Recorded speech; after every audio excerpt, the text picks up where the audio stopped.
कहानी सजना है तुम्हें अपने लिए। आज घर की साफ सफाई में जुट गई थी। या वही सफाई है जो हर स्त्री महीने में 2 या 3 बार कमर कस कर करती है। दीवारों पर लटके जालों की सफाई, वाशरूम की चिकनाहट की सफाई, बालकनी में लगे पौधों की कटाई छटाई के साथ बालकनी की सफाई। इतनी सफाई करते करते ही दोपहर के 1 बज गए। घड़ी देखकर वह फटाफट नहाने को चल दी। अमूमन वह रोज सुबह ही नहा लेती थी, लेकिन घर की साफ सफाई के चलते उसे आज देर हो गई। उसके बाद दोपहर का खाना खाकर वह 2 घड़ी सुस्ताने को बैठी ही थी कि बच्चों के आने का समय हो गया। बच्चों के आते ही वह उनके खाने पीने होमवर्क कराने में जुटी तो शाम के खाने का वक्त हो गया। वह शाम का खाना बनाकर फुर्सत होने को ही थी कि अनंत ऑफिस से आ गए। अनंत कपड़े बदलकर लिविंग रूम में बैठे ही थे कि पूर्णिमा फटाफट गर्मा गर्म कॉफ़ी लेकर हाजिर हो गई। उसके बिखरे हुए बाल कंधे से होकर कमर पर बंधा दुपट्टा और हाथों से आती आटे तेल और मसालों की गंध से अनंत खींचता हुआ बोला, हद है यार। दिन भर का थका हारा व्यक्ति इस उम्मीद के साथ घर लौटता है कि उसकी बनी संवरी खूबसूरत सी वाइफ उसका गर्मजोशी से वेलकम करेगी, और तुम हो कि देखो कैसी बेढंगी से मिलती हो। बेढंगी मतलब यह कि यह गंदा सा पुराना किचन की बदबू से भरा सूट और ये बेतरतीब बिखरे हुए बाल। उफ, भगवान ही मालिक है तुम जैसी महिलाओं का। अनंत ने मुंह बनाते हुए कॉफ़ी का एक सिप लिया। सॉरी, आज घर का बहुत ज़्यादा काम पड़ गया, इसलिए बाल नहीं संवार पाई। आज क्या, तुम्हारा तो यह रोज का रोना है। 35 की हो पर लगती 40 जैसी हो। अनंत के यह शब्द पूर्णिमा के मन में कहीं चुप से गए। 35 की हो पर लगती, अपने गालों को छूकर वह सोचने लगी, क्या सच में वह अपनी उम्र से ज़्यादा की नज़र आने लगी है? क्या अब वाकई में उसे घर परिवार के साथ साथ खुद पर भी थोड़ा ध्यान देना चाहिए? कुछ सोचती हुई वह सबको डिनर परोसने लगी। दूसरे दिन उसने घर का काम जल्दी जल्दी खत्म किया। कुछ काम उसने कल के लिए भी छोड़े। कई दिनों बाद उसने अपने शरीर पर उपटन लगाया, बालों को धोकर उन पर सीरम मला, पुराना पड़ा परफ्यूम खुद पर छिड़का और अलमारी से आसमानी रंग का एक नया सा सूट निकालकर पहन लिया। सांझ होते ही घर की डोरबेल बजी तो वह उत्साह से दरवाजे की तरफ दौड़ी। सामने थका थका सा अनंत था। उसका बैग थामते ही वह पानी लेने को दौड़ी। जुल्फों को संवारती वह अनंत के बगल में बैठ गई। आज उसकी जुल्फें रोज से कहीं ज़्यादा रेशमी थीं। पूर्णिमा पूर्ण नहीं तो कम से कम अर्धचंद्र सी तो आज लग रही थी। कॉफ़ी बना दूं? पूर्णिमा के पूछने पर अनंत ने शर्ट का बटन खोलते हुए सिर्फ हाँ में सिर हिलाया। तो पूर्णिमा पहले से फेंट कर रखी कॉफ़ी गर्म खौलता हुआ दूध डालकर ले आई। वह फिर अनंत के पास इस उम्मीद से बैठ गई कि शायद अनंत उसमें कुछ नोटिस करते हुए उसकी तारीफ में 2 शब्द कहेंगे, पर नहीं। अनंत ने कुछ नहीं कहा। स्त्रियों के साथ ऐसा अक्सर होता है। उनकी गंध, उनके दोष, उनकी बेतरतीब बिखरी हुई जुल्फें तो सबको नजर आती हैं, पर नहीं नजर आता तो कभी कभार संवारा हुआ उनका मन, कभी कभार महकती हुई उनकी जुल्फें, कभी कभार श्रृंगार की हुई उनकी उम्मीदें।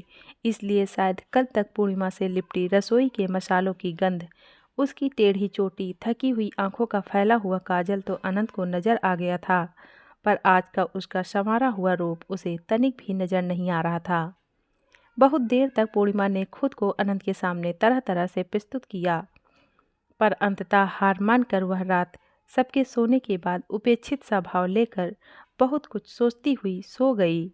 रात देर से नींद आने के कारण सुबह देर से नींद खुली तो घड़ी की ओर देखते ही वह बिखरे हुए बालों को क्लेचर में कैद करती हुई हड़बड़ा कर उठी। दोनों बच्चों का टिफिन तैयार कर उन्हें स्कूल भेजा और फिर अनंत को ऑफिस। ऑफिस जाते हुए अनंत ने उसके उदास चेहरे को देखकर पूछा, क्या हुआ? ऐसा दुखी चेहरा क्यों बना रखा है? कुछ नहीं, बस जरा सा सिर में दर्द है। ओके, मेडिसिन है यार, लाकर दे दूँ? नहीं, उसकी ज़रूरत नहीं, जरा देर आराम कर लूँगी तो ठीक हो जाएगा। अब काम ही क्या है, सारा दिन आराम ही तो करना है तुम्हें। ओके बाय, कहते हुए अनंत चला गया। यहाँ उदास मन लेकर पूर्णिमा घर के काम समेटने में लग गई। हम महिलाएं भी अजीब होती हैं ना, घर परिवार को समेटते समेटते खुद कब बिखर जाती हैं पता ही नहीं चलता। काम से फुर्सत पाकर वह लेटी ही थी कि दोपहर 1 बजे के करीब डोरबेल बजी। इस वक्त कौन होगा?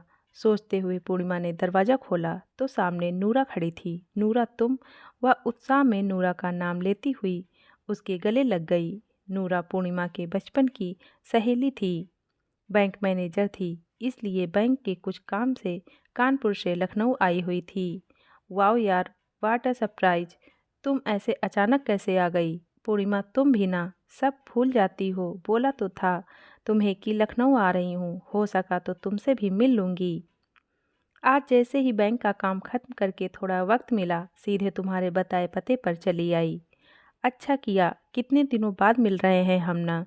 हाँ, शायद मेरे सोहेल भाईजान के निकाह के बाद। तभी तो आई थी तुम कानपुर। अब तो तुम कानपुर आती ही नहीं, और आती भी हो तो मुझे बिना मिले ही लखनऊ वापस निकल जाती हो। नहीं यार नूरा, ऐसी बात नहीं है। एक तो सच में कानपुर जाना नहीं हो पाता, और जाती भी हूँ तो 2-4 रोज को ही। इतने में तो माँ के पास भी ठीक से नहीं बैठ पाती, फिर इतने कम समय में तुमसे कैसे मिलना हो पाता। बोलो। पूर्णिमा ने बात करते हुए ही उसे लिविंग रूम में पड़े सोफे पर बैठने का इशारा किया। वाओ, क्या सोफ़ा है! ब्लू पर रेड कुशन कितना प्यारा लुक दे रहे हैं ना। क्या शानदार इंटीरियर है तेरे घर का। नूरा ने लिविंग रूम के चारों ओर नजरें दौड़ाते हुए कहा। सब अनंत की पसंद के हिसाब से सजाया है। उन्हें सजा संवरा घर बहुत पसंद है, पूर्णिमा ने खुश होते हुए कहा। तो नूरा ने पूर्णिमा के कंधे पर हाथ रखते हुए पूछा, खैर वो सब छोड़ और ये बता कि कैसी चल रही है तेरी happy married life. All set ना? और तुम्हारा वो ब्यूटिशियन बनने का सपना, उसका क्या? कुंवारी लड़की के सपने उनकी शादी के साथ वे सपने भी ब्याह जाते हैं। घर गृहस्थी में सब छू हो जाते हैं। रहने दो तुम अपने बेकार की ये फलसफे। कुछ करने वाले हर हाल में कुछ न कुछ कर ही जाते हैं। खैर छोड़ो ये सब और सुनाओ। अब कितना बदल गई है हमेशा टसन में रहने वाली पूर्णिमा। फैशन की ओपनर कहलाने वाली पूर्णिमा, मेकअप की हर नई बारीकी बताने वाली पूर्णिमा तो अब तुझमें कहीं नज़र नहीं आ रही। अब मैं रही कहाँ। जिंदगी ने पूर्णिमा से अमावस सा कर डाला। पूर्णिमा की इस उदास बात पर सोफे पर खुद को और फैलाती हुई नूरा ने पूछा, क्या बात है? अनंत प्यार नहीं करते क्या तुझे? एक चुप्पी के बाद पूर्णिमा बोली, बहुत प्यार करते हैं, पर मुझे लगता है कि पुरुषों के लिए प्यार की परिभाषा हम स्त्रियों से अलग होती है। वो कैसे? नूरा ने रेड कुशन को अपनी बाहों में भरते हुए पूछा। स्त्री पुरुष के रहन सहन पर, उसके पहनावे पर, उसकी पसंद नापसंद पर कोई प्रश्न चिन्ह लगाती है क्या?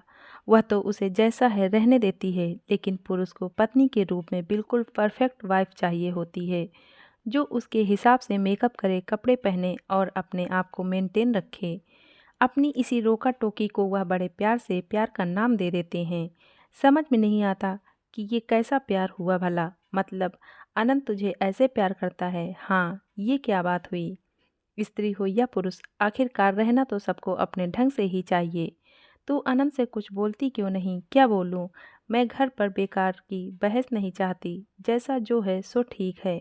पार्थ और पर्व भी तो अब बड़े हो रहे हैं। हमारी बहस का बेटों पर भी तो असर पड़ता है। अपने पापा की देखा देखी अब वे भी मुझे टोकने लगे।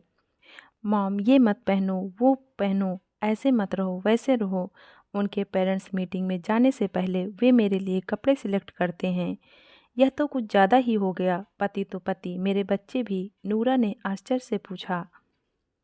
पूर्णिमा कॉफ़ी बनाने को किचन में चल दी। कुछ देर सोचती हुई नूरा बोली, वैसे देखा जाए तो ये पति, बच्चे और भाई हमेशा हम पर इसी तरह से अपना प्यार क्यों जताते हैं? इनकी पत्नी, माँ, बहन इनके तरीके से रहे। हमेशा एक लड़की या स्त्री पर यह हक जताते रहना ही इनका प्यार रहा है। पूर्णिमा बोली, मैंने तो बचपन से दूसरों के हिसाब से ही रहना सीखा है। सिर्फ पुरुष ही नहीं, स्त्रियां भी इस तरह के प्यार जताने में खूब माहिर रही हैं। अच्छा, वो कैसे? देखो, बचपन में मुझे पिता और भाई ज़्यादा सजने संवरने से मना करते थे। उन्हें डर था कि उनकी बेटी बहन पर किसी की गंदी नज़र न पड़े। बड़ी हुई तो माँ यह बोलकर टोकने लगी, भले घर की लड़कियाँ ज़्यादा मेकअप नहीं किया करती। और तुम तो जानती हो मेरा सजना संवरना तो बचपन से पहला शौक रहा। सच में, और तू क्या गजब गजब के हेयर स्टाइल बनाती थी। तेरे मेकअप की सब तारीफ़ें करते थे। परंतु शादी के बाद तूने अपना पार्लर क्यों नहीं खोला? मुझे दूसरों को सजाने में मज़ा तो आता है, पर उससे ज़्यादा मुझे खुद को सजाने में आनंद मिलता है। लेकिन यह बात आज तक किसी ने समझी ही नहीं।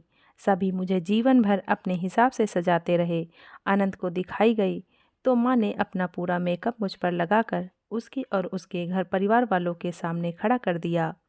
जब ब्याह कर आई तो सास ननद यह कहकर अपने हिसाब से सजाने लगी कि हमारे यहाँ सीधे पल्लू की साड़ी पहनते हैं, हमारे यहाँ लाल नहीं नारंगी सिंदूर भरते हैं, हमारे यहाँ यह, हमारे यहाँ वह। पूर्णिमा की इस बात पर नूरा जोर से हंस पड़ी। हंस क्या रही हो, सच ही तो कह रही हूँ। बचपन में माँ कहती थी, ज़्यादा सच संवर कर मत रहा करो, लोगों की बुरी नज़र लग जाती है। उसके बाद आई सास ननद, वे कहने लगी, अच्छे से सज संवर कर रहा करो, बहुएं तो ऐसी ही अच्छी लगती हैं। ज़्यादा सजने संवारने लगी तो पति यह कहकर गुस्सा करने लगे कि कितना समय लगाती हो मेकअप में, अरे इतना भी कोई तैयार होता है क्या। उनके कहने पर सजना संवरना कम किया तो अब कहते हैं कैसी बेढंगी सी घूमती हो, थोड़ा सज संवर कर रहा करो। पूर्णिमा की बात सुनकर नूरा पेट पकड़कर हंसने लगी। हंसने के साथ साथ नाश्ता भी करती जाओ, सब घर का बना है। पूरी टेबल पूर्णिमा ने तरह तरह के स्नैक्स से भरी तो नूरा मठरी की प्लेट से एक मठरी उठाते हुए बोली, वाह इतना सब कुछ तुम घर पर बनाती हो। और नहीं तो क्या, मेरे दोनों बेटे पार्थ और पर्व को घर का बना ही पसंद है। कुछ देर में नूरा की नज़र बालकनी पर पड़ी। वाह कितनी खूबसूरत बालकनी है, अच्छी खासी बागवानी कर रखी है। अनंत के माँ पिताजी अक्सर आते जाते रहते हैं। यहाँ आकर उन्हें गांव की हरियाली याद आती है। अब उनके लिए गांव तो यहाँ ला नहीं सकती, लेकिन उनका मन यहाँ लगा रहे इसलिए एक गार्डन उनके लिए हमेशा भर हरा भरा रखती हूँ। सबकी पसंद नापसंद का तुझे कितना ख्याल है पूर्णिमा, सिवाय अपनी पसंद के। छोड़ना, हम महिलाएं दूसरों के सांचे में ढलकर भी खुश रह लेती हैं, और रहना भी चाहिए, क्योंकि हमारे पास अन्य विकल्प भी तो नहीं हैं। तुम खुद के लिए भी जीना और सजना संवरना सीखो पूर्णिमा। पूर्णिमा कॉफ़ी का दूसरा कप बना लाई। उन दोनों सहेलियों के बीच बातें ज़्यादा और समय कम था। स्कूल, कॉलेज और कानपुर की गलियों की यादों को ताज़ा करती हुई वे कॉफ़ी की चुस्कियां ले ही रही थी कि नूरा के जाने का समय हो गया। नूरा के जाते ही पूर्णिमा के बच्चे स्कूल से आ गए और पूर्णिमा लग गई अपनी रोज की दिनचर्या में। कई दिनों बाद दोपहर के समय नूरा का फ़ोन आया। दोपहर काम के बाद वाली हल्की झपकी को तोड़ते हुए पूर्णिमा ने जैसे ही कॉल रिसीव किया, वहाँ से खनकती हुई आवाज़ आई, कैसी है मेरी फुल मून। मस्त हूँ, तुम्हारी आवाज़ से तो नहीं लग रहा कि तुम मस्त हो। ठीक हूँ ही बोल देती, तुझे पता भी है मस्त होना किसे कहते हैं। किसे कहते हैं तो पहले कानपुरा, फिर बताती हूँ कि किसे कहते हैं मस्ती। कानपुराऊँ पर क्यों, वो इसलिए क्योंकि मेरा बैंक और एक बहुत बड़ी ब्यूटी प्रोडक्ट कंपनी मिलकर 3 दिनों का एक बहुत बड़ा इवेंट करा रहे हैं। उस इवेंट में देश की जानी मानी ब्यूटिशियन आ रही हैं।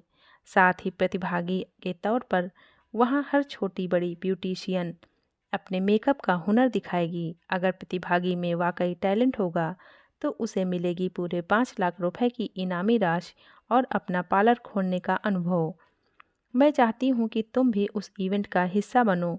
अरे मैं कहाँ यार, कब का सब कुछ भूल गई। पूर्णिमा, हम हर चीज़ जीत हार के लिए क्यों करते हैं। कुछ चीज़ें हार जीत से परे हमें अपनी खुशी के लिए भी तो करनी चाहिए ना। आ जा, ये 3 दिन अपने हिसाब से जी ले। पर कुछ नहीं, तू कानपुर आ रही है मतलब आ रही है। मैंने तेरे आने का सारा बंदोबस्त कर दिया है। इनसे और बच्चों से तो पूछना पड़ेगा ना। न जाने कब हम स्त्रियां पूछना बंद करके बताना सीखेंगी। खैर बता देना अपने अनंत और बच्चों की अगली 15, 16 और 17 तेरी तारीखें हैं, सिर्फ तेरी अपनी। अच्छा रखती हूँ, कहते हुए नूरा ने कॉल कट कर दी। अब पूर्णिमा के मन में यह सब सोचकर उथल पुथल मची हुई थी कि वह कैसे अनंत को बताएगी कि वह कानपुर अपने मायके वाले घर नहीं बल्कि अपने शौक पूरे करने जा रही है। पर जैसे ही वह उस इवेंट की कल्पना करती, उसके पेट में तितलियां उड़ने लगती। हिम्मत जुटाकर उसने ट्रॉली बैग उठाया और पैकिंग शुरू की। आज 13 तारीख थी, 2 दिन बाद ही उसे निकलना था। नूरा से बात करने के बाद से ही उसने कानपुर जाने का मूड बना लिया था। अपनी मेड को बहुत से काम सौंप कर उसने जाने की तैयारी शुरू कर दी। शाम को अनंत के आने के बाद अनंत और बच्चों को खाना परोस कर वह फिर पैकिंग में लग गई। अनंत ने उसे पैकिंग करते हुए आश्चर्य से देखा तो वह बोली, कानपुर में ब्यूटिशियन का एक बहुत शानदार इवेंट है, उसमें जा रही हूँ। बता रही हो या पूछ रही हो? इस बार बता ही रही हूँ। तुम खुद को बड़ी ब्यूटिशियन मानती हो? नहीं, वहाँ एक मेकअप कंपटीशन भी है, मैं तो उसमें पार्ट लूँगी। पागल हो गई हो क्या? खुद का तो मेकअप ठीक से तुमसे होता नहीं, दूसरों का क्या खाक मेकअप करोगी? अनंत के ताने का जवाब दिए बिना पूर्णिमा अपनी पैकिंग में लगी रही। दूसरे ही दिन अगली सुबह पूर्णिमा कानपुर के लिए रवाना हो गई। आखिरकार अनंत ने उसके पक्के इरादे के सामने घुटने टेक दिए। अनमने मन से वह उसे एयरपोर्ट तक छोड़ने गया। जाती हुई पूर्णिमा को उसने बेस्ट ऑफ लक तक नहीं कहा। दोनों एक मौन के साथ अपने अपने रास्ते निकल गए। घर वापस लौटते ही अनंत बच्चों को स्कूल के लिए रवाना कर ऑफिस को चल दिया और वहां कानपुर पहुंचते ही पूर्णिमा इवेंट वाली जगह को चल दी। ग्लैमरस और ब्यूटी से भरी एक बेहद खूबसूरत आज़ाद दुनिया उसका स्वागत कर रही थी। पूर्णिमा के लिए सब कुछ मीठे सपनों सा था। पूर्णिमा अपने रूम जाकर इवेंट के लिए तैयार होने लगी।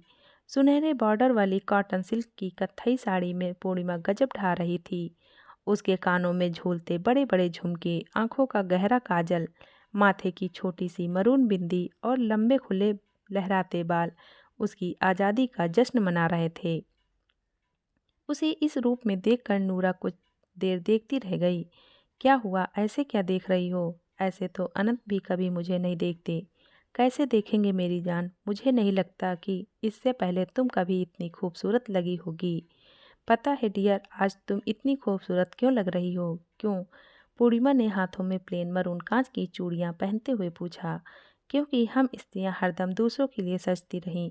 हर श्रृंगार हमारा दूसरों के लिए हुआ, जबकि हम खुद के लिए भी सज संवर सकती थी, जैसे आज तू सजी है। खुद के लिए बहुत हुई मेरी तारीफ, अब चलें, इवेंट शुरू होने वाला ही होगा। कहते हुए दोनों चल दी। एक एक करके कई इवेंट हुए। यह इवेंट देखते ही देखते चर्चा में आ गया। पूर्णिमा को यहाँ ना कोई संकोच था, ना कोई रोक टोक, इसलिए वह हर इवेंट का खुलकर आनंद ले रही थी। हर एक इवेंट में उसका बेहद खूबसूरत और अलग लुक था। इसी बीच ब्यूटिशियन प्रतियोगिता भी हुई। पूर्णिमा ने अपना बेस्ट दिया। इवेंट के आखिरी दिन विजेता की घोषणा होनी थी। एक एक करके परिणाम घोषित हुए। पूर्णिमा किसी नंबर पर नहीं थी, न फर्स्ट, न सेकंड और न ही थर्ड। उसे किसी नंबर पर आना भी नहीं था। उसकी चाह पहले, दूसरे या तीसरे पायदान पर खड़े होने की नहीं थी। उसकी ख्वाहिश तो बस फिर से अपनी जुल्फ़ों को अपने हिसाब से लहराने की थी। उसकी ख्वाहिश तो बस कुछ दिनों को खुद के अनुसार रखने की थी। पूरा इवेंट कई चर्चित सोशल साइट्स पर लाइव था। पूर्णिमा उन 3 दिनों में पहचान में ही नहीं आ रही थी। वह आज अनंत की पत्नी और 2 बच्चों की माँ नहीं, बल्कि अपने नाम के अनुरूप पूर्ण चंद्र सी लग रही थी। पार्थ और पर्व इतनी खूबसूरत माँ को देखकर खुश हो रहे थे और अनंत अपनी इतनी प्यारी स्मार्ट लुक वाली वाइफ को देखकर गर्व से फूले नहीं समा रहा था। आज उसे एहसास हो रहा था कि उसने कभी अपनी पूर्णिमा को उसके खुद के हिसाब से रहने ही कहा दिया। वो कभी खुद के अनुरूप खुद को संवार ही नहीं सक पाई। हर इंसान को कोई न कोई शौक होता है। उसका शौक दूसरों को और खुद को सजाने का था।